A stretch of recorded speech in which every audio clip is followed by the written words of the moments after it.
বাবা কাল ভৈরবের বাৎসরিক পুজো। সেই বাৎসরিক পুজো উপলক্ষে যিনি সন্ন্যাস গ্রহণ করবেন সেই সন্ন্যাসীর স্নানের জন্য এই দ্রব্যগুলি সহ বিভিন্ন রকমভাবে ব্যবস্থা করা হয়েছে।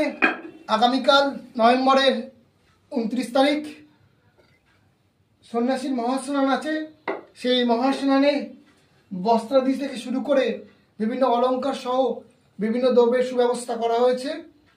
এই সমস্ত দিয়ে বাবা ভৈরবের বাৎসরিক পুজোর জন্য যে ভক্ত সন্ন্যাস গ্রহণ করছেন তার জন্য, তার স্নানের জন্য এই সমস্ত দ্রব্যের আয়োজন করা হয়েছে।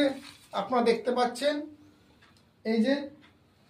আর সকলকে আমি বলবো বাবা কাল ভৈরবের বাৎসরিক পুজো আগামী ডিসেম্বর মাসের 10, 11 এবং 12 তারিখ।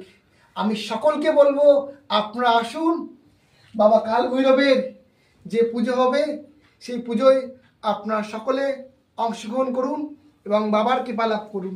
তাই বলবো ওম নমঃ পার্বতী পাতায়, হর হর মহাদেব।